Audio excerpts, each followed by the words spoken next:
Thank you, Jesus. Thank you, Father. நன்றி இயேசுவே, நன்றி தகப்பனே. இந்த நாளுக்காக நன்றி. உங்களுடைய வார்த்தையை கேட்கறதுக்காக நாங்கள் கூடியிருக்கோம்ப்பா. வார்த்தையின் பிரிவால் எங்களை ஒப்புக் கொடுக்கிறோம் தகப்பனே. வசனத்துல இருக்கக்கூடிய மாய் உண்மைகளை எங்களுக்கு புரியும்படி நீங்க சொல்லி கொடுக்கறதுக்காக நன்றி. கடவுளோட வார்த்தையோட முக்கியத்தை, அதோட இம்பார்ட்டன்ஸ எங்களுக்கு வெளிப்படுத்துறதுக்காக நன்றிப்பா. கிறிஸ்துவுக்குள் நாங்க ஒரு புதிய சிருஷ்டி. கிறிஸ்துவுக்குள் ஒரு வல்லமையான ஒரு வாழ்க்கை, கடவுளோட துணையோட ஒரு வாழ்க்கை, பிரச்சனைகளை எப்படி மேற்கொள்ளணும், ஞானத்தோட எப்படி வாழணும், தீர்மானங்களை எப்படி எடுக்கணும், இத பத்தி எல்லாம் எங்களுக்கு புரியும்படி சொல்லி கொடுக்கறதுக்காக நன்றி. எங்களோட அடையாளம் என்ன, கிறிஸ்துவுக்குள் எங்களோட அடையாளத்தை பத்தி தெளிவாக புரியும்படி எங்களுக்கு சொல்லி கொடுக்கறதுக்காக நன்றி. ஆவியானவரே, இந்த டீச்சிங்கை வழி நடத்துறது நீங்க, மறை உண்மைகளை எங்களுக்கு சொல்லி கொடுக்கறது நீங்க, வார்த்தையின்படி வாழ எங்களை ஒப்பு கொடுக்குறோம்ப்பா. ரொம்ப முக்கியமான ஒரு மெசேஜ் இது, எங்களுக்கு எளிதாக புரியும்படி சொல்லி கொடுக்கறதுக்காக நன்றி தகப்பனே. இயேசு நாமத்தில் ஜெபிக்கிறோம் நல்ல பிதாவே, ஆமென். Praise Jesus, praise God. இது ரொம்ப முக்கியமான ஒரு மெசேஜ். ஏன்னா அந்த நிறைய விஷயங்கள் நம்ம படிக்கிறோம், இதே வார்த்தையை பத்தி படிக்கிறோம், வார்த்தைகள் இருக்கிறோம். ஆனா பல நேரம் நம்மளோட அடையாளம் என்னன்றது நம்ம புரிஞ்சுக்காமலே இருக்கிறோம்.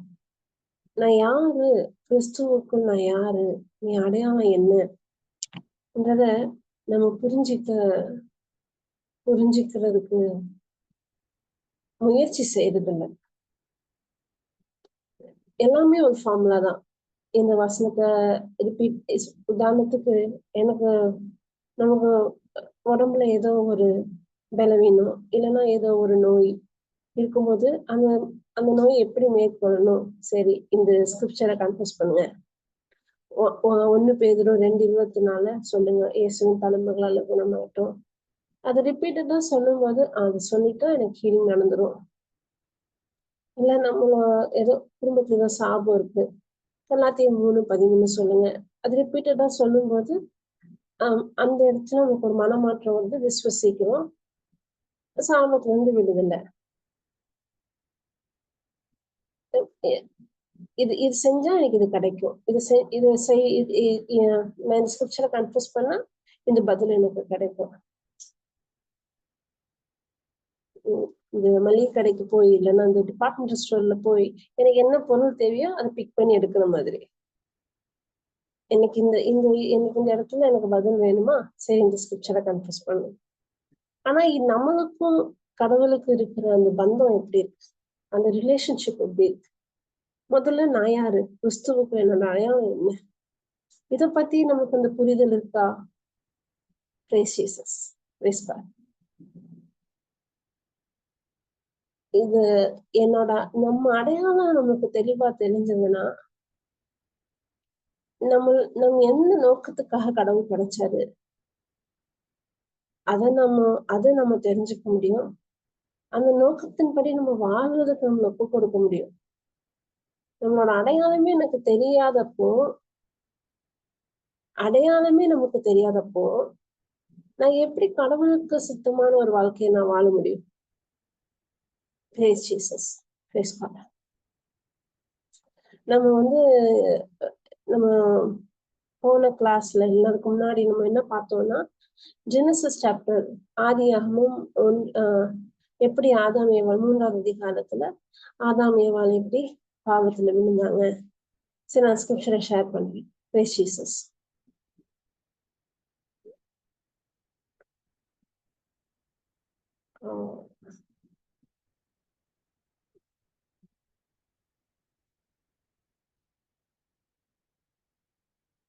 Praise Jesus. Praise God.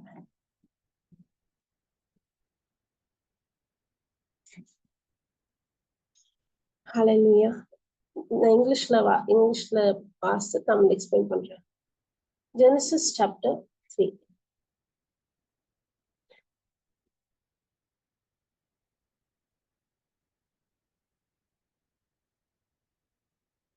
இந்த கடவுள் ஆதாம் ஏவாள்கிட்ட இந்த கனியை சாப்பிடக்கூடாதுன்னு சொன்னாங்க. என்ன கனி? நன்மை தீமை அறியும் கனி. நன்மை தீமை அறியும் கனி. ஆனா ஆதாம் ஏவாள் என்ன பண்ணிருப்பாங்க? எதை அதை நீ சாப்பிட்டா சாவாயின்னு சொன்னாங்க. சாப்பிடக்கூடாதுன்னு சொன்ன அந்த கனிய சாப்பிட்டுருவாங்க. சாப்பிட்ட உடனே என்ன நடக்கு அப்படின்னா, அவங்களோட கண்கள் திறக்கப்பட்டது. அவங்களுக்கு அவங்க ஆடையின்றி இருக்காங்கன்றத பார்த்தாங்க. அவங்களோட கண்கள் திறக்கப்பட்டது. And the eyes of the both were opened.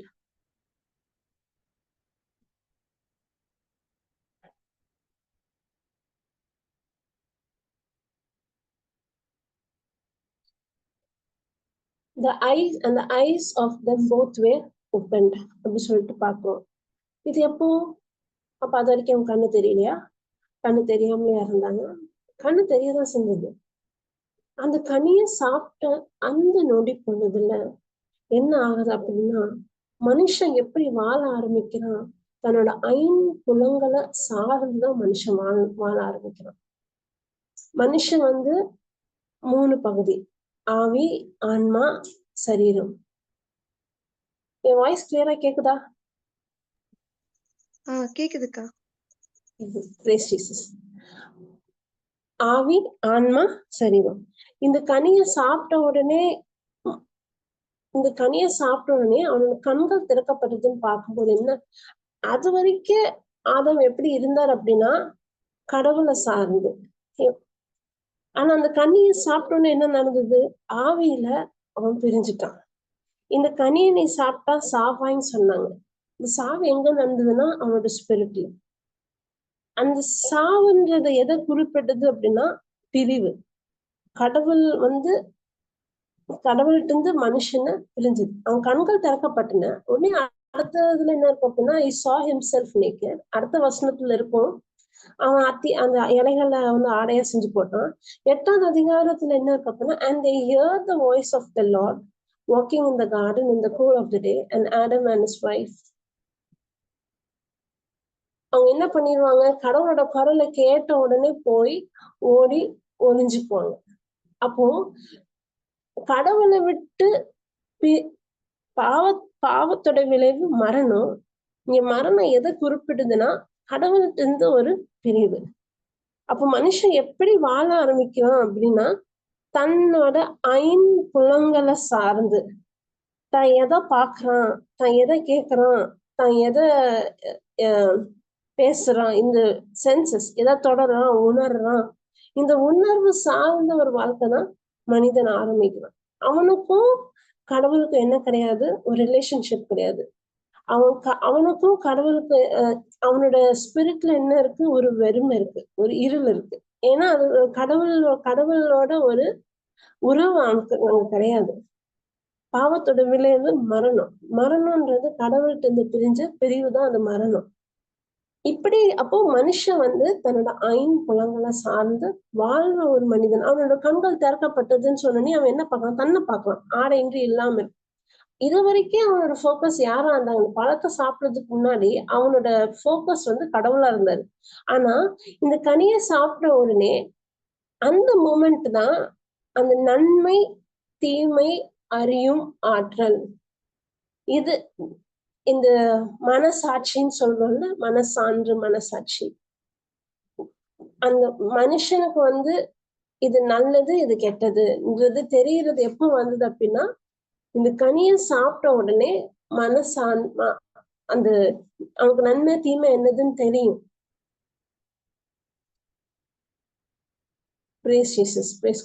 அதான் ரோமையர் புத்தகம் 2ஆவது அதிகாரம் நான் ஸ்கிரிப்சர் போடுறேன். 2:10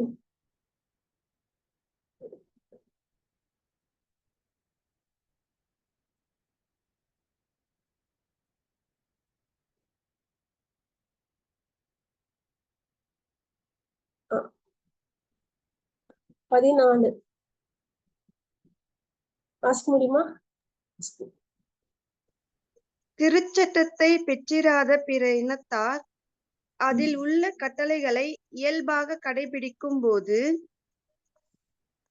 அவர்களுக்கு திருச்சட்டம் இல்லாத போதிலும் தங்களுக்கு தாங்களே அவர்கள் சட்டமாய் அமைக்கிறார்கள். திருச்சட்டம் கற்பிக்கும் ஒழுக்க நெறி தங்கள் உள்ளத்தில் எழுதப்பட்டிருக்கிறது என்பதை அவர்கள் தங்கள் நடத்தையில் காட்டுகிறார்கள். திருச்சட்டம் எங்க எழுத இருக்கு? அவங்களோட உள்ளத்துல இருக்குதா? இந்த திருச்சட்டம் கற்பிக்கும், இது மட்டும் வாசிங்க. திருச்சட்டம் கற்பிக்கும் ஒழுக்க நெறி தங்கள் உள்ளத்தில் எழுதப்பட்டிருக்கிறது என்பதை இது எப்போ இப்போ சட்டம் நம்ம ஏற்கனவே இது பார்த்திருக்கோம். ரொம்ப முக்கியமா பார்க்க வேண்டியது இது சட்டம் கொடுத்ததுனாலதான், சட்டம் கொடுக்கறதுனாலதான் இது தப்பு, இது பண்ணக்கூடாது, இது பண்ணா இந்த தண்டனை அப்படிதான் நம்ம நினைச்சிட்டு இருக்கோம். ஆனா இந்த உலகத்துல கொலை பண்ணக்கூடாதுன்றது இதை நான் எனக்கு சொல்லணும்னு அவசியம் இல்லை. எல்லா மனுஷனுக்கும் தெரியும் ஒருத்தவங்களை கொலை பண்ணக்கூடாதுன்றது. ஒருத்தவங்களோட பொருளுக்கு ஆசைப்படக்கூடாதுன்றது அவன் கிறிஸ்துவன் இல்லைன்னா யூத அந்த கட்டளையை தெரிஞ்சவனால்தான் அது தெரியுன்றது கிடையாது. எல்லா மனுஷனுக்கும் தெரியும் அவன் மத்தவங்க பொருளுக்கு ஆசைப்படக்கூடாது, திருடக்கூடாதுன்றது தெரியும். பொய் சொல்லக்கூடாதுன்றது எல்லா மனுஷனுக்குமே தெரியும். அவன் யாரா இருந்தாலும் சரி, எந்த மதமா இருந்தாலும் சரி, யாரா இருந்தாலும் சரி, அவங்களுக்கு தெரியும் திருடக்கூடாது, கொலை செய்யக்கூடாது, மத்தவங்க பொருளுக்கு ஆசைப்படக்கூடாது, கோவப்படக்கூடாது, பகைமை இருக்கக்கூடாது, எரிச்சல் படக்கூடாது, ஒரு பொண்ணை இச்சையோட பார்க்க கூடாது அப்படின்றது மனுஷங்க எல்லாருக்குமே தெரியும். அதான் நன்மை தீமை அறியும் அறிவு. இது நல்லது, இது கெட்டது. இந்த மனசாட்சின்னு சொல்றோம்ல. எங்கேயாவது சிங்கம் ஒரு மானை கொலை பண்ணி சாப்பிட்டுட்டு ஐயோ நான் கொலை பண்ணி சாப்பிட்டேன்னு நினைக்குமா? அதோட இயல்பு அந்த மானை அடிச்சு சாப்பிடுறதுதான். அதுக்கு அது குற்றமாவே தெரியாது. அது வாழணும்னா அது அது அது வாழ்றதுக்கான இதை செய்யும். ஆனா ஒரு மனுஷனுக்கு ஒருத்தனை கொலை பண்ணிட்டா இல்லைன்னா ஒருத்தவனோட பொருளை அபகரிச்சா அவனோட மனசாட்சி அவனை உறுத்தும். அப்ப அந்த மனசாட்சி என்னது? நன்மை தீமை அறியும் அறிவு. அப்போ நம்ம இவங்களுக்கு கடவுள் தெரியாது, வார்த்தை தெரியாது, அதனால இவங்க பாவம் பண்றாங்கன்றத நம்ம சொல்ல முடியாது. வார்த்தை தெரியுதோ தெரியலையோ, இது நல்லது இது கெட்டது, இது செய்யணும் இது செய்யக்கூடாது, இந்த அறிவு எல்லா மனுஷங்களுக்குள்ளயும் இருக்கு. Praise Jesus. இந்த ரோமையர் இன்னைக்கு நம்ம பார்க்க போறது. அப்போ மனுஷன் எப்படி இருந்தான் அப்படின்னா, கடவுளை விட்டு ஆவியில பிரிஞ்சிருந்தான். மனுஷன் எப்படி வாழ ஆரம்பிச்சான்? தன்னோட ஊனியல்புகளை சார்ந்து வாழ ஆரம்பிச்சான். அவன் ஆவிக்குரிய மனிதனாக அவன் இல்ல, அவன் ஊனியல்புக்குரிய மனிதனாக இருந்தான். அவனோட சிந்தனை எப்படி இருந்ததுன்னா, அவனோட ஊனியல்பு சார்ந்த சிந்தனையாக இருந்தது. அவனோட உணர்வுகளை சார்ந்த ஒரு சிந்தனையா இருந்தது. அவனோட உணர்வுகளை சார்ந்த ஒரு செயலாக இருந்தது. மனுஷன் பாவத்துக்கு அடிமையாக தான் பாவத்திலே வாழ்ந்தான். அது எது ஆதாம் ஏவாள் பண்ண பாவத்தோட விளைவு இப்படி. ஆனா மனுஷனுக்கு நல்லது கெட்டது தெரியும் அப்படின்னா தெரியும். ஏன்னா அவனோட உள்ளத்துல அவன் இயேசு ஏத்துக்கல அதெல்லாம் முக்கியம் இல்ல. அவன் உள்ளத்துல ஏற்கனவே எழுதப்பட்டிருக்கு. நன்மை தீமை அறியும் அறிவு அவனுக்கு இருக்கு. அது மனசாட்சின்னு சொல்றோம்ல. அந்த மனசாட்சி எல்லா மனிதனுக்குள்ளயும் அந்த மனசாட்சி இருக்கு. சரி, இப்படி இருக்கிற மனிதனை இப்ப இந்த ரோமியர் புத்தகத்துல நம்ம என்ன, இது ரொம்ப முக்கியமான ஒரு மெசேஜ் எனக்கு. இப்போதான் இதோட அர்த்தம் இவ்வளவு ஆழமானதா அப்படி சொல்லிட்டு புரிய ஆரம்பிச்சு. இதை நம்ம ஏன் கண்டுக்கல, இதை நம்ம ஏன் தெரிஞ்சுக்கல? Brace Jesus. இப்போ இந்த டீச்சிங்ஸ் எல்லாம் கேட்கும் போதுதான் இவ்வளவு அர்த்தம் இருக்கா அப்படின்றது புரிய ஆரம்பிச்சது. சரி, இப்படி இருக்கிற மனுஷனை மீண்டும் கடவுளோட இணைக்கிறதுக்காக தான் இயேசு கிறிஸ்து மனிதனாக இந்த பூமியில வந்தார். மனிதனாகவே அவர் தன்னோட சரீரத்துல பிளஷ்ல 100% மனிதன், அவரோட ஆவியில அவர் 100% கடவுள். அவர் தன்னோட கடவுள் என்ற அந்த நிலைய விட்டு அடிமை. இப்ப பிலிப்பியர் புத்தகம் 2வது அதிகாரத்துல வாஸ்தா தெளிவா 6வது வசனத்துல இருந்து வாஸ்தா தெளிவா இருக்கும். அவர் கடவுளோட ஸ்தானத்தை விட்டு தன்னை தாழ்த்தி மனித ரூபத்துல வந்தாரு அப்படின்னா அந்த ஃபிளஷ் அவர் எடுத்தாரு. ஆனா நம்மளுக்கும் அவருக்கும் என்ன வித்தியாசம் அப்படின்னா அவரு பாவம் இல்லாம பாவ சாயலோட பாவத்தோட அவர் பிறக்கல. was born without sin nature. முதல்ல ஆதாம் எப்படி உருவாக்குனாங்க அந்த மாதிரி. ஆதாம் வந்து பாவத்துல விழுறதுக்கு முன்னாடி பாவத்துக்கும் ஆதாமுக்கு சம்மந்தம் கிடையாது.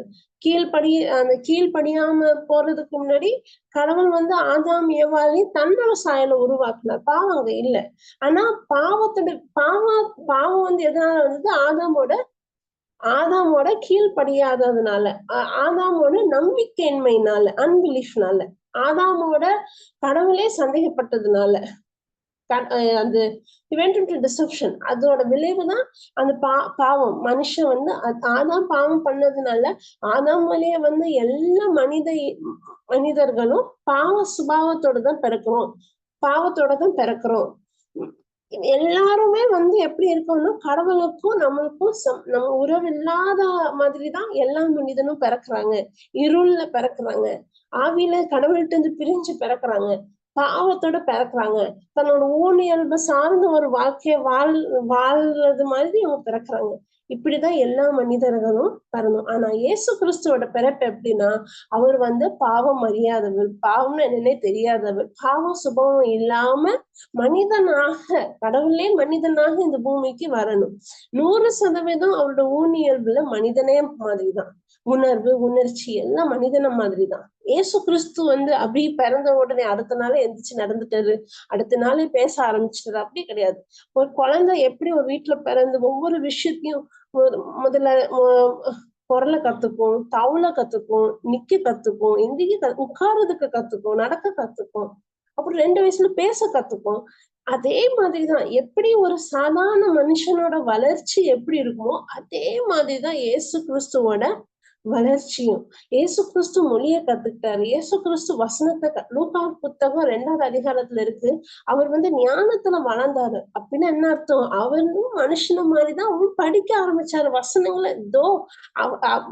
வார்த்தை மனிதன் ஆனார். அவர் என்ன சொன்னாலும் அது இறை வார்த்தை தான். வார்த்தை மனிதன் ஆனார். தன்னை அந்த அளவுக்கு தாழ்த்தி ஒரு மனிதனாகவே அவரும் ஒரு விஷயத்தையும் அவரு கத்துக்கிட்டார், வாழ ஆரம்பிச்சார். இப்படி இயேசு கிறிஸ்து வந்ததுக்கான நோக்கம் என்ன? அவர் வந்து 100% தன்னோட ஃபிளஷ்ல மனிதன். அந்த மனிதனோட சாயலை எடுத்ததுக்கான நோக்கம் என்ன? அந்த மனுஷனை வந்து பாவத்துல இருந்து விடுவிக்க. கடவுள் நீதி உள்ள கடவுள், பாவம் தண்டிக்கப்படணும். அந்த தண்டனையை தான் சுமக்கிறதுக்காக அவர் வந்து பாவம் செய்யல. ஆனா குற்றத்தை தன் மேல் அவர் எடுத்துக்கிட்டாரு. அவரோட இயல்பு பாவம் கிடையாது, அவரால் பாவம் செய்ய முடியாது. ஆனா நம்மளோட குற்றங்கள் என்ன பண்ணிட்டாரு? அவர் எடுத்துக்கிட்டாரு. இந்த பாவம் தானே கடவுள்கிட்ட வந்து உன்னை பிரிச்சுட்டு இந்த பாவத்தை நான் சுமக்கிறேன், பாவத்துக்கு பலியா நான் ஆகிறேன், நீ பண்ண குற்றத்துக்கு நான் தண்டனை அனுபவிக்கிறேன்னு சொல்லிட்டு அவர் தன்னையே பலி கொடுத்தாரு. அந்த சரீரம் தன்னை தாழ்த்தி சரீரத்துல அவர் மனுஷனாக பிறந்ததுக்காக காரணம் என்ன அப்படின்னா மீண்டும் நம்ம கடவுளோட இணைந்து இருக்கணும், மீண்டும் நம்ம கடவுளோட குரலை கேட்கணும், நான் என்ன பாக்குறத விட்டுட்டு கடவுளை பார்க்கணும்ன்ற ஒரு நோக்கத்துக்காக தான். மீண்டும் என்னோட ஆவியில நான் ஒரு புதிய பிறக்கணும், நான் ஒரு புதிய சிருஷ்டியா உருவாகணும், கடவுளோட மகளா அவரோட சாயல்ல அவரோட உருவத்துல அவரோட நீதியோட நான் வாழணும்ன்ற ஒரே நோக்கத்துக்காக தன்னையே தாழ்த்தி அவர் வந்து மனிதனாக இந்த பூமிக்கு வந்து நம்மளுக்காக மரித்து நமக்காக ரத்தம் சிந்தினார். இதை யாரு விசுவசிக்கிறாங்களோ, இது யாரு நம்புறாங்களோ அவங்க கிறிஸ்துவுக்குள் புது சிருஷ்டி. இதுதான் என்னது? Gospel of grace. இதுதான் வந்து நற்செய்தி. அப்போ இதுல என்ன சொல்லப்படும் அப்படின்னு அந்த வசனத்துல வாசிக்கும்போது நீதிமான் விசுவாசத்தினால் நீதிமான் பிழைப்பான் அப்படின்னு படிச்சிருக்கோம். விசுவாசத்தினால் நீதிமான் பிழைப்பான். அப்போ நான் வந்து இங்க ரைச்சியஸ், நான் வந்து ஒரு நீதிமான். பொதுவா நீதிமான் யாரு? பொதுவா கேக்குறேன், ஜெனரல். எந்த தப்பும் செய்யாதவங்க. எந்த தப்புமே செய்யாதவங்க, எல்லா கட்டளையும் கடைபிடிக்கிறவங்க, அப்படித்தானே? எல்லாத்தையுமே கடைபிடிக்கிறவங்க, எந்த குற்றமும் செய்யாதவங்க. அப்படி பார்க்கும்போது நம்மளால நம்ம நீதிமான் நம்ம சொல்லிக்க முடியுமா? சொல்ல முடியாது. நம்ம நீதிமான்னு சொல்ல முடியாது. ஆனா யாரு பிழைப்பா? விசுவாசத்தினாலே நீதிமான் பிழைப்பார். அவன் செயல், இங்க வந்து செயல்னு சொல்லப்படாம என்ன இருக்குது? விசுவாசம் இருக்கு. இந்த வாசிங்களேன் 16, 17 ரோமர் புத்தகம் 1:1 நினைக்கிறேன். 16, 17 இல்ல 16ல இருந்து வாசிக்கலாம். நற்செய்தியை முன்னிட்டு வெட்கப்பட மாட்டேன், ஏனெனில் அதுவே கடவுளின் மீட்பளிக்கும் வல்லமை. நற்செய்தியை முன்னிட்டு I'm not ashamed of the gospel. இங்க நற்செய்தி என்ன? இயேசு கிறிஸ்துவின் பிறப்பு, இறப்பு, உயிர்ப்பு.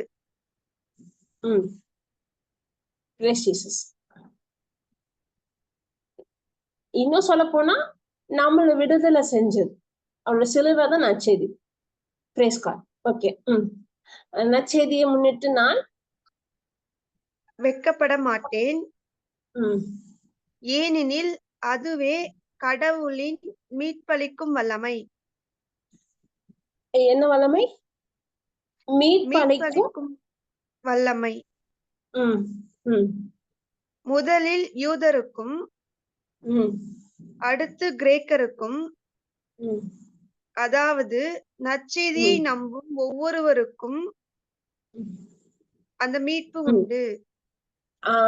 யார் கொண்டு?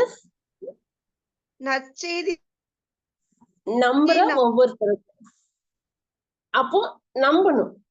எல்லாருக்கும் அதே கேட்கலாம், எல்லாரும் இயேசுவை பத்தி கேட்டுக்கலாம். ஆனா எல்லாரும் அதை நம்புவாங்களா? இவர் கடவுளாம், இவர் கடவுள் வந்து மனுஷனா பிறந்தாராம், இவர் வந்து நம்ம எல்லாரும் அதை நம்புவாங்களா? இல்ல. யாரு நம்புறாங்களோ அவங்களுக்கு என்ன இருக்கு? நான் வந்து இங்கிலீஷ்லயும் வச்சுக்கிறேன். யாரு நம்புறாங்களோ அவங்களுக்கு என்ன இருக்கு? மீட்பு, மீட்பு, ரிடெம்ஷன். இப்ப அடுத்த வாசனம். ஏனெனில் நேர்மையுடையோர் தம் நம்பிக்கையால் வாழ்வு அடைவர் என மறைநூலில் எழுதியுள்ளது அல்லவா? நேர்மையுடையோர் தம் நம்பிக்கையால், யாரு? நீதிமான் சொல்றோம்ல, விசுவாசத்தினால் நீதிமான் பிழைப்பான்னு சொல்றோம்ல. நேர்மை உடையோர் நீதிமான் சொல்லலாம், நேர்மையுடையோர்னு சொல்லலாம். நேர்மையா இருக்கிறவங்க என்ன? எல்லாத்துலயுமே பர்ஃபெக்டா இருக்கிறவங்க, எல்லா காட்டிலையும் கடைபிடிக்கிறவங்க, பாவமே பண்ணாதவங்க. அப்படி பார்த்தா நம்ம எல்லாரும் நீதிமானா? நம்ம எல்லாரும் நேர்மை உள்ளவங்களா? நேர்மையா இருக்கிறவங்க தான் என்ன பண்ண முடியும்? நம்பிக்கையால் வாழ்வு அடைய முடியும். நம்பிக்கையால வாழ்வு அடைய முடியும். இவ்வாறு மனிதரை தமக்கு ஏற்புடையவர் ஆக்கும் கடவுளின் செயல் நற்செய்தியில் வெளிப்படுகிறது. தொடக்கம் முதல் இறுதி வரை இந்த செயல் நம்பிக்கையின் அடிப்படையில் தான் நிகழ்கிறது. செயலின் அடிப்படையில, நம்பிக்கையின் அடிப்படையில தான் நிகழ்கிறது. சரி, நான் இங்கிலீஷ்ல எடுத்து நான் பார்ப்பேன். வர மாட்டேங்குது. Praise Jesus.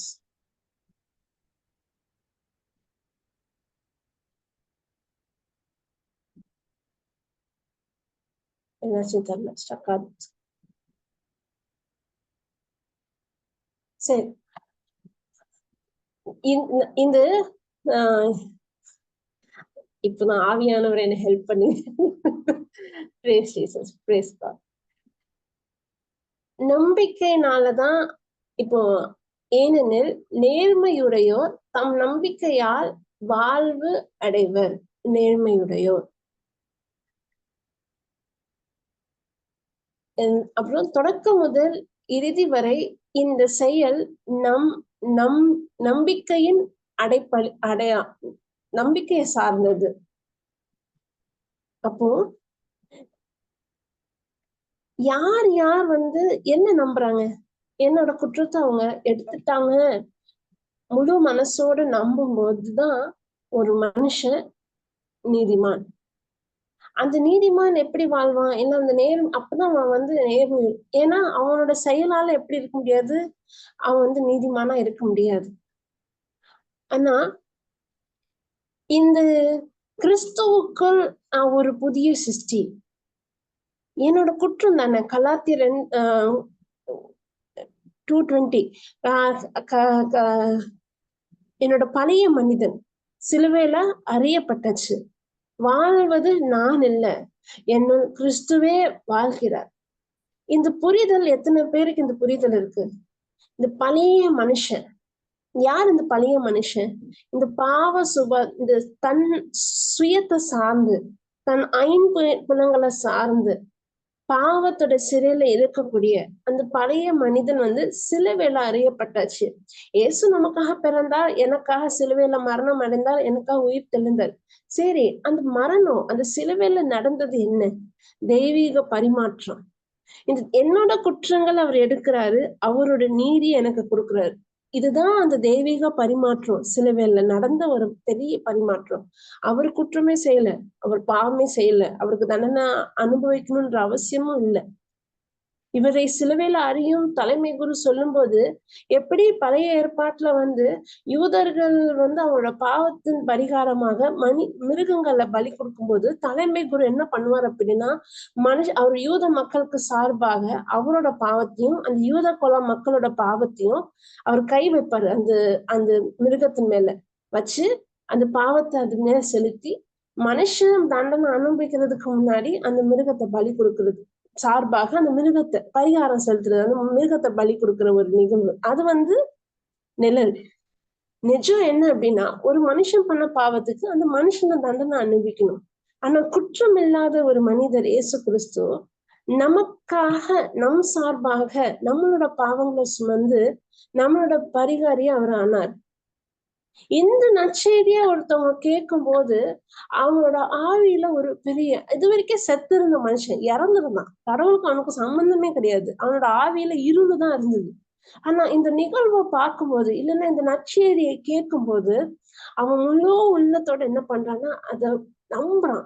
என்ன நம்புறான் அப்படின்னா, என்னோட குற்றத்தை அவர் எடுத்துட்டாரு, எனக்குரிய தண்டனை அவர் எடுத்துட்டாருன்றத அவன் நம்பும் போது என்ன நடக்கும் அப்படின்னா, அவன் நீதிமான்.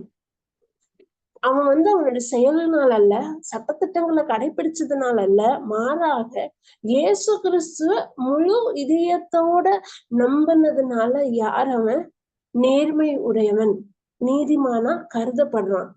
இதுதான் கிறிஸ்துவுக்குள் இருக்கிற ஒவ்வொருத்தரோட அடையாளம். ஆதாம் ஏவாளுக்கு சொல்லப்பட்டது, கடவுள் மனிதனை அவரோட உருவில் சாயல உருவாக்குனாங்க. பிசாசு என்ன பண்ணா? அந்த அடையாளத்துல கேள்வி கேட்டான். இயேசு கிறிஸ்துவோட அடையாளம் என்ன? குமாரின் மகன். நம்மளோட அடையாளம் என்ன? கிறிஸ்துவுக்குள் நம்ம நீதிமான். அப்போ இந்த நீதிமான், இந்த நேர்மை உடையவன் எப்படி பிழைப்பான்? நம்பிக்கையால் வாழ்வு அடைவர். எப்படி வாழ்வான்? விசுவாசத்தினாலதான் வாழ்வான். ஆனா இந்த உண்மை தெரியாதவங்க எப்படி வாழ்வாங்க? மனசாட்சியை சார்ந்து வாழ்வாங்க, உணர்வுகளை சார்ந்து வாழ்வாங்க. ஆனா இந்த உண்மை தெரிஞ்சவங்க எப்படி வாழ்வாங்க?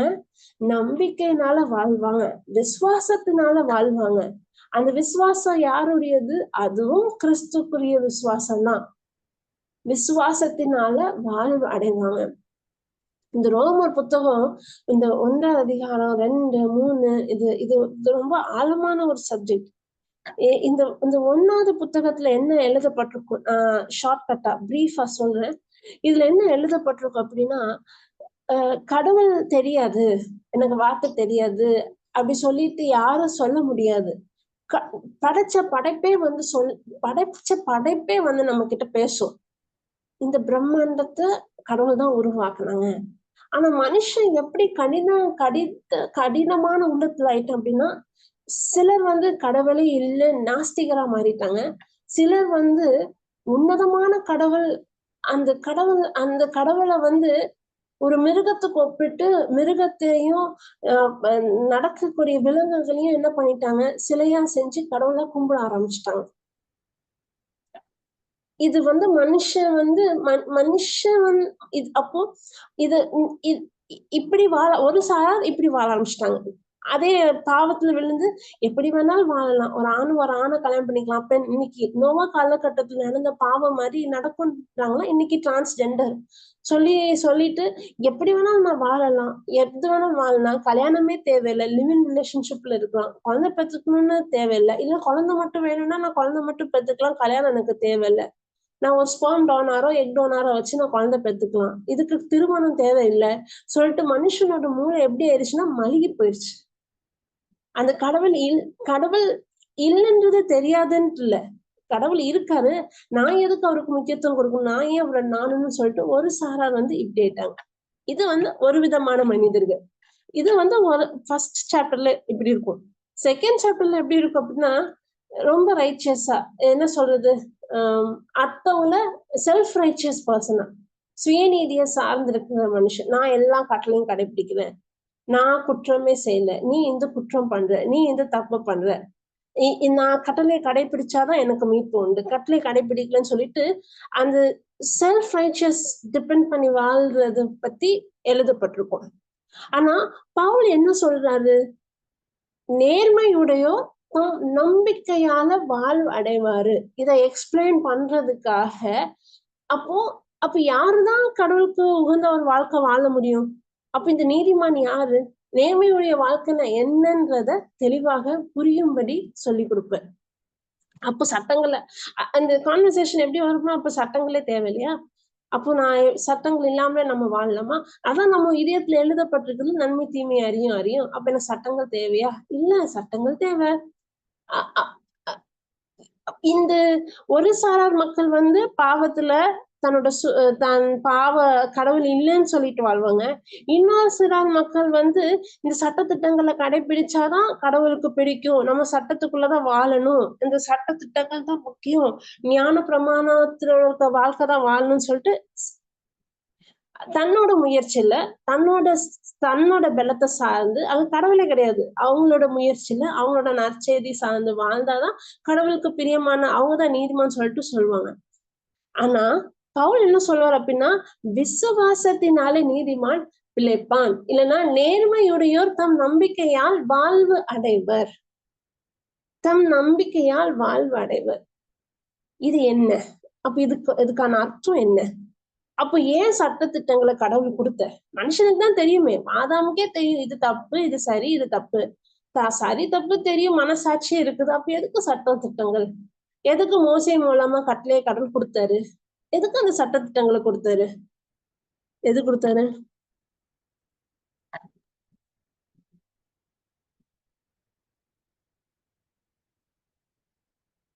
நம்ம தப்பு பண்றோம் அப்படின்னு தெரியறதுக்காக. தப்பு கரெக்ட், பாதி கரெக்ட். ஆனாலும் ஒரு டவுட் இருக்கு, என்னன்னா அது மனசுல எழுதி இருக்காங்க, ஆனாலும் ஏன் கட்டளை வந்து நம்ம தப்பு பண்றோம்னு தெரியறதுக்காக கொடுக்கப்பட்டுச்சு அப்படின்னு ஒரு டவுட் வருதுக்கா.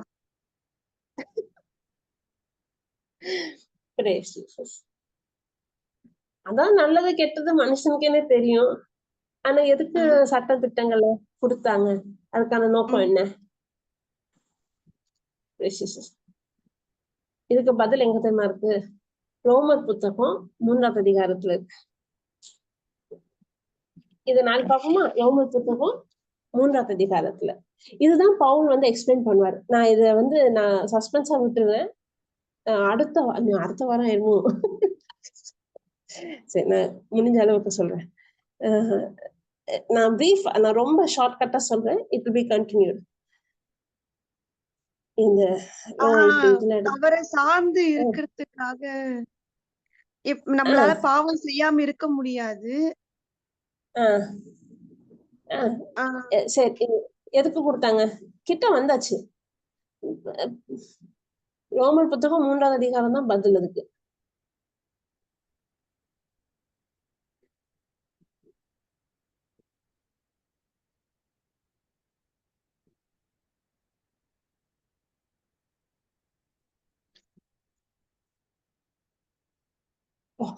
நான் எடுத்து வச்சுட்டேன் ஸ்கிரிப்சரை.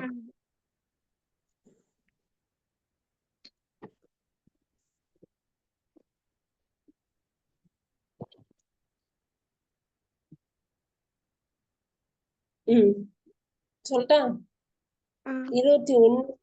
சரி, இத எக்ஸ்பிளைன் அடுத்த வாரம் நம்ம டீட்டெயிலா பார்க்கலாம். நான் அவுட்லைன் மட்டும் கொடுக்குறேன்.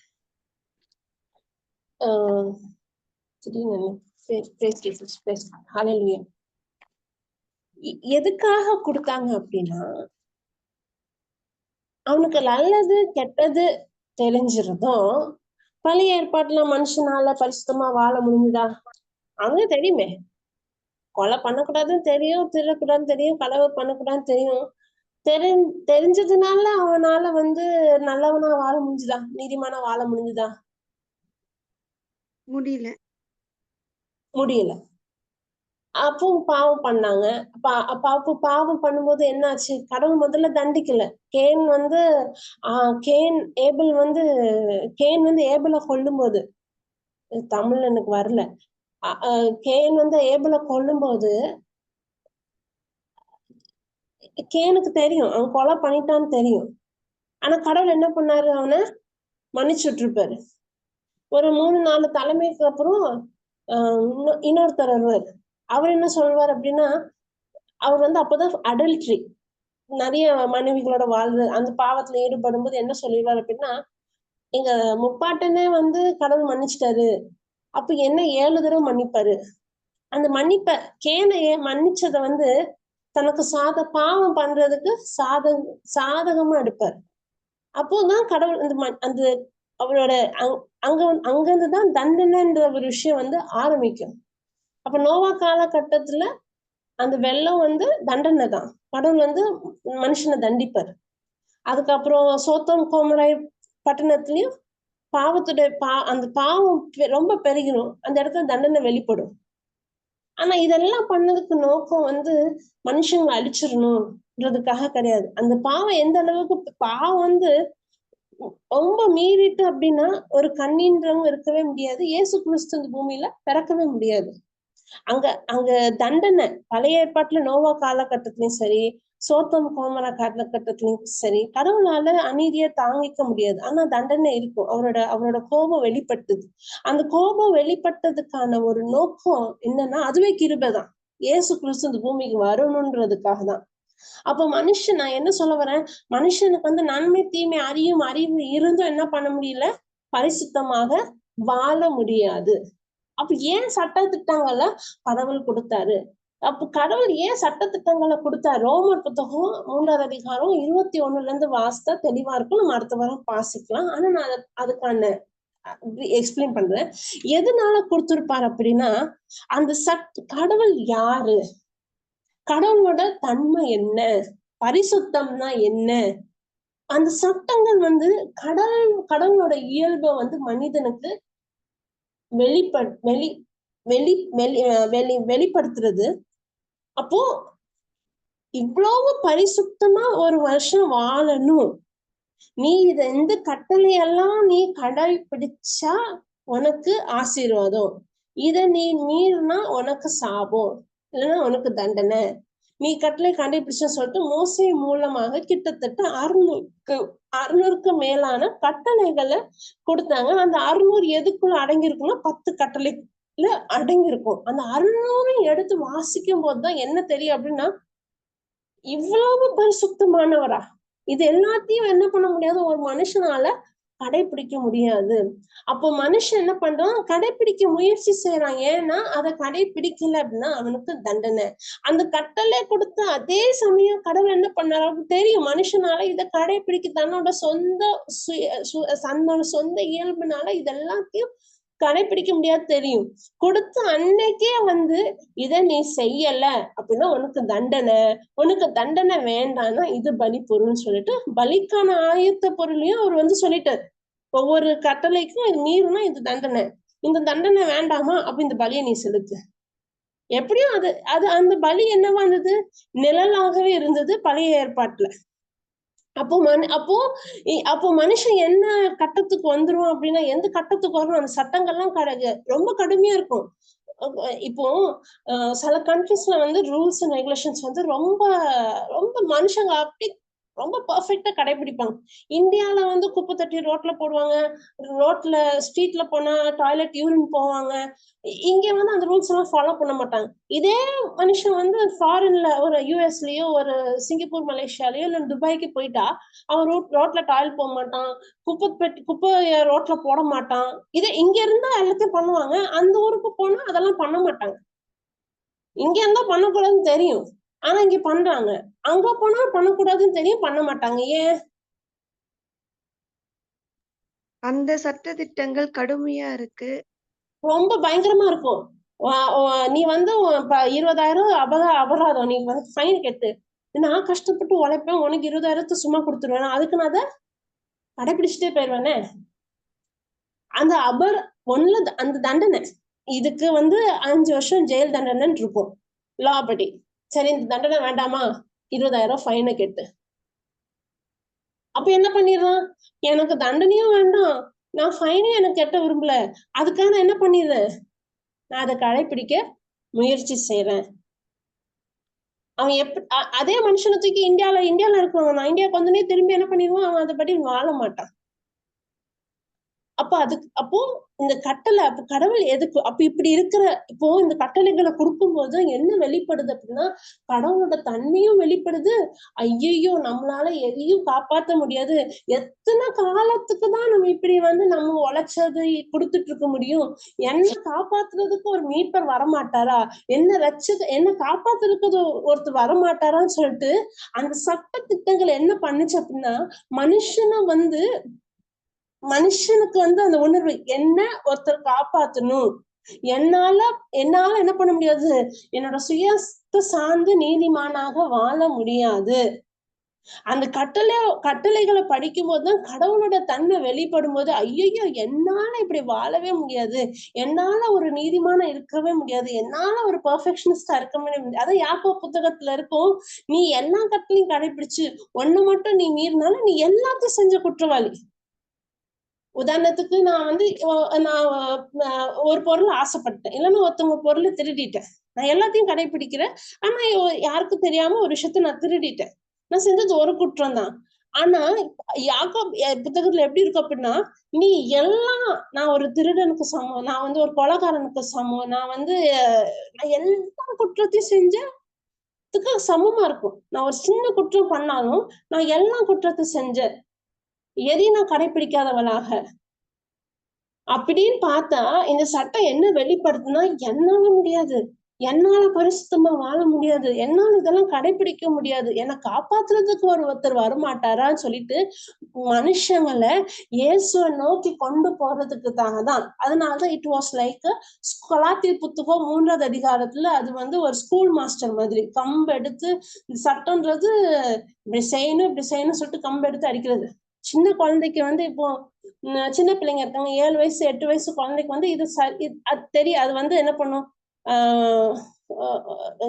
தண்ணியில போய் விளையாண்டா அது விளையாடுறதுக்கு விளையாடும், ஆனா அது தண்ணி ரொம்ப வேணாலும் விளையாடக்கூடாது. கம்பு எடுத்து 2 போட்டா அது விளையாடாது. அந்த கம்புக்கு பார்த்து பயந்துட்டு என்ன பண்ணும், அது அப்போ சட்டதிட்டங்கள் எப்படி இருந்தது அப்படின்னா, ஒரு மனுஷனை வந்து இயேசுவை நோக்கி கடவுளை நோக்கி கூட்டிட்டு வர்றதுக்காக தான்.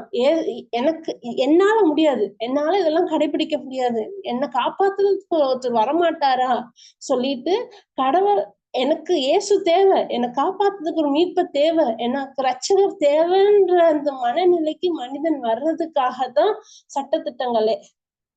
அப்படி மனுஷன் இருக்கும்போது இப்படி ஒரு நற்செய்தி நம்மளுக்கு வருது, என்ன நற்செய்தி? நம்மளோட குற்றங்கள், நமக்கு பாவத்தோட விளைவு தானே இந்த மாதிரி வாழ்க்கை வாழ்ந்துட்டு இருக்கோம். அந்த குற்றத்தையும் அவர் சுமந்துட்டாரு, அந்த குற்றத்தையும் அவர் ஏத்துட்டாருன்னு சொல்லிட்டு இந்த நற்செய்தி, அப்பாடா எனக்கு விடுதலை கிடைச்சிருச்சு. இத்தனை நாள் என்னோட சொந்த இயல்புல நான் செய்யணும், நான் வந்து என்னோட சுயத்தை சார்ந்து நான் நீதிமானா வாழணும்னு முயற்சி செஞ்சேன். அது முடியாம போச்சு. அது முடியவே முடியல. என்னோட சுயத்தை சார்ந்து என்ன பண்ண முடியாது, என்னால நீதிமானா வாழ முடியாது. ஆனா எப்படி வாழ்வோம்? விசுவாசத்தினால. இந்த அப்ப விசுவாசத்தினால இது வரைக்கும் என்னால முடியாதது, விசுவாசத்தினால. இதோட அர்த்தம் என்ன அப்படின்னா, அந்த தெய்வீக பரிமாற்றம் நடந்தது. கடவுளுக்குரிய விசுவாசம் எனக்குள்ள பொழியப்பட்டிருக்கு. இப்போ நான் அப்போ என்னோட ஆவியில வந்து I had received the salvation, complete package.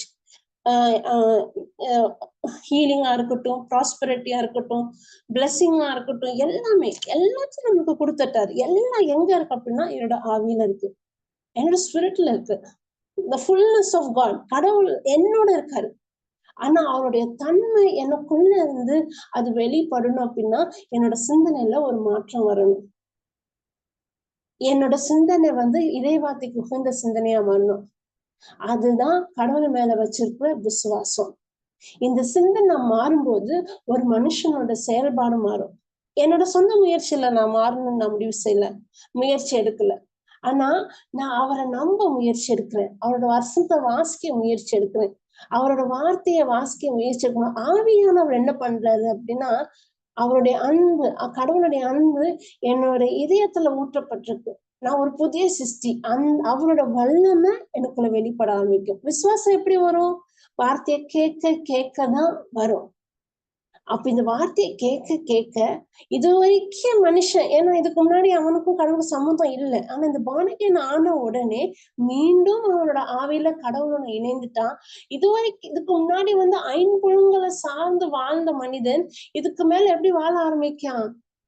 விசுவாசத்தினால வாழ ஆரம்பிக்கான். எது முன்னாடி கடினமானதோ இப்ப வந்து அது வந்து ஈஸியா இருக்குது. பரிசுத்தமா வாழ ஆரம்பிக்கான். கட்டாயத்தினால அல்ல, தண்டனை கிடைச்சுன்றதுக்காக அல்ல, நான் கடவுளை நேசிக்கின்றதுக்காக, நான் கடவுளை விரும்புறதுக்காக, மத்த மனிதனையும் நான் வந்து கடவுளோட பார்வையில இருந்து பாக்குறதுனால, நான் கடவுளை அவங்க நேசிக்கிறதுனால, அப்போ அப்போ விசுவாசத்தினால இவன் என்ன பண்ண ஆரம்பிச்சுன்னா வாழ ஆரம்பிச்சிடறான். Praise Jesus. ஹல்லேலூயா. புரிஞ்சுதா? இத பத்தி நம்ம ரொம்ப தெளிவா படிக்கணும். அவுட்லைன் தான் கொடுத்துருக்கேன். இதுக்கப்புறம் வந்து இதுக்கப்புறம் தான் அந்த சோவரன் சீடு. அது ரொம்ப அதான் சொல்ல, இத்தனை வருஷம் புரியாத ஒரு விஷயம் இப்ப புரியுது. அதை பத்தி நம்ம வர நாட்கள்ல பார்க்கலாம், அடுத்த வாரம் பார்க்கலாம். நம்மளுக்கு எக்ஸாம்பிள், நமக்கு வழிகாட்டி, நமக்கு ரோல் மாடல் யார் அப்படின்னா இயேசுதான். 100% அவர் வந்து மனிதர். ஒரு மனிதனுக்கு என்னென்ன சவால் இருக்கு, என்னென்ன சோதனை இருக்கு, எல்லாமே அவர் சந்திச்சாரு. he was also tempted. ஆனா அவர் என்ன பண்ணல? பாவம் பண்ணல. ஏன் அவர் பாவம் பண்ணல? ஏன் கடவுள்னாலயா? அவருக்கும் சோதனை இருந்துச்சு. எப்படி ஆதாம சோதிச்சானோ, ஆதாமுக்கும் பாவம் கிடையாது. முன்னாடி சோதனையில விழுந்ததுக்கு அப்புறம் தான் பாவம் சுபாவம். ஆனா பாவத்துல விழுந்தாரு, கிறிஸ்து பாவத்துல விழல. ஆதாமுக்கு கிறிஸ்து, அவர் என்ன பண்ணாரு, இவர் என்ன பண்ணாரு? அப்ப கிறிஸ்து ஒரு விஷயத்த பண்ணாங்க. பாவமே அறியாத இயேசு கிறிஸ்துவே வந்து அவர் வந்து விவிலியத்தை படிக்கணும், சிறு பிராயத்துல இருந்து எல்லாத்தையும் படிக்கணும், அவர் உபவாசத்துக்குள்ளாகணும், அவரே சோதனைக்கு உட்பட்டாரு. ஆனா சோதனை உட்பட்ட போது அவர் பாவம் பண்ணல. அப்ப கிறிஸ்துவிட்ட இருந்து புதிய மனிதனாக இருக்கிறவங்க நம்ம எதை கத்துக்கணும்? அவருக்கே அந்த ப்ரிப்பரேஷன் தேவைப்பட்டுன்னா எனக்கு இறைவார்த்தை எவ்வளவு தேவைப்பட்டிருக்கு. விசுவாசத்தினால நீதிமான், இன்னொன்னு என்ன, நேர்மையோடையோ விசுவாசத்தினால வாழ்வார். இந்த விசுவாசம்னா என்ன? இத பத்தி நம்ம வரும் நாட்கள்ல பார்க்கலாம். புரிஞ்சுதா? புரிஞ்சுதுக்கா. ஏதாவது டவுட் இருக்கா? இல்லக்கா. இது ரொம்ப டீப்பான ஒரு சப்ஜெக்ட். ஏன் எப்படி சொல்றது? அப்போ இதை கேட்கும் போதுதான் என்ன தெரிய ஆரம்பிச்சதுன்னா, என்னோட நாள்லயே நான் வேஸ்ட் பண்ணிட்டு இருக்கேன்னு, எல்லாத்தையும் நான் வேஸ்ட் பண்ணி நிமிஷத்தையும் வேஸ்ட் பண்ணிட்டு இருக்குவேன்னு. நான் கடவுளை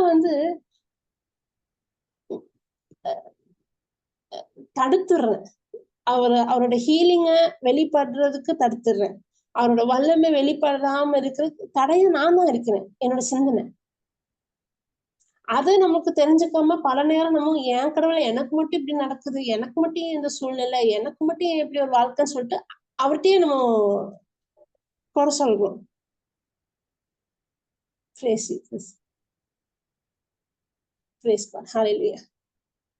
நன்றி நன்றி அப்பா, நன்றி இயேசுவே. ரொம்ப ஆழமான உண்மைகள். விசுவாசத்தினால நேர்மையுடையோர் விசுவாசத்தினால வாழ்வடைவார். இது ரொம்ப ஆழமான ஒரு சப்ஜெக்ட். எங்களுக்கு புரியும்படி பவுல் ரோமைய புத்தகத்துல அழகா எக்ஸ்பிளைன் பண்ணியிருக்காங்க. அதே ஸ்கிரிப்சரை அவள் ஆவியானவரை தூண்டுதனால், அந்த கடவுள் கிட்ட இருந்த ரிலேஷன்ஷிப்னால இந்த வெளிப்பாடு அவளுக்கு கிடைச்சது. எங்களுக்கும் பரிசுத்த ஆவியானோட வல்லம் எங்களுக்குள்ள இருக்கு. அவரு எங்களை வழி நடத்துறாரு. இந்த மாதிரி உண்மைகளை எங்களுக்கு புரியும்படி சொல்லி கொடுக்கறதுக்காக நன்றி. நாங்க அன்றன்றைக்குள்ள வாழ்க்கையில சந்திக்கிற பிரச்சனைகள், அது குழந்தைங்களை வளர்க்கறதா இருக்கட்டும், குடும்பத்துல சமாதானத்துக்காகவாது இருக்கட்டும், ஒருத்தவங்களோட சுகத்துக்காகவாது இருக்கட்டும், எனக்கும் கடவுளுக்கு இருக்கிற உறவு எப்படி இருக்கு? கடவுள் என்ன நேசிக்கிறாரு, அவருடைய ஜீவன் எனக்கு கொடுத்திருக்காரு, எனக்குள்ள அவர் வாசம் செய்கிறார். ஆனா நான் அவருக்கு முக்கியத்துவம் கொடுக்குறேன்னா, அவரோட நேரம் செலவு பண்றேன்னா, என்னோட சிந்தனையை நான் மாத்துறேன்னா, எப்படி இயேசு கிறிஸ்து தன்னை தனியா வண்ணாந்திரத்துல தனிமைப்படுத்தி கடவுளோட இருக்க அந்த உறவுக்கு முக்கியத்துவம் கொடுத்தாரு. நான் அந்த மாதிரி கடவுளோட உறவுக்கு முக்கியத்துவம் கொடுக்குறேன்னா, வார்த்தையின் மூலமாக நான் உங்களோட வார்த்தைய வேல்யூ பண்ணதுக்காக பண்ணேன்.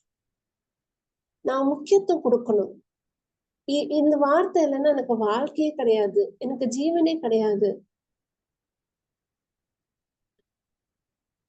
எந்த அளவுக்கு நான் படிக்கும் போதே ஒரு வசனம் இல்ல ஒரு சாப்டர் நான் படிக்கிறேன், ஒரு வசனத்தை படிக்கிறேன், அது முழு இதயத்தோட முழு வாஞ்சையோட கடமைக்காக செய்யாம நான் என் இயேசுவை தெரிஞ்சுக்கணும், என் அடையாளம் என்னன்னு நான் புரிஞ்சுக்கணும், இதுக்காக நான் படிக்கிறேன்.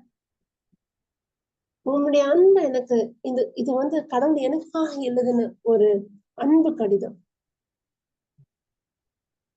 இந்த கடிதத்தை முழு மனசோட வாசிக்க நான் ஒப்பு கொடுப்பேன் தகப்பனே. என் சிந்தனையில ஒரு பெரிய மாற்றம் வர்றதுக்காக நன்றி. குடும்பத்துல சமாதானம் வர்றதுக்காக நன்றி. Thank you Lord Jesus. இயேசு நாமத்தில் ஜெபிக்கிறோம் நல்ல பிதாவே. ஆமென். ஆமென். அடுத்த வியாழன் இனி கண்டினியூஸா கிளாஸ் இருக்கும்ல. நான் எப்படியாவது வீடியோவாவது போடாமாவது பண்ணிடுவேன். நீ கரெக்டா எந்திரிச்சு வந்த, சரி வீடியோ போட வேண்டாம், வீடியோ போட முயற்சி எடுப்பேன். லேட் ஆயிடுச்சுன்னா வீடியோ இல்லாம வந்துடும். Every Thursday and Friday Tamil, Tuesday and Wednesday English. இதே டைம் 6 to 6:30 டைம். இனி டிலே பண்ண மாட்டேன். Praise Jesus.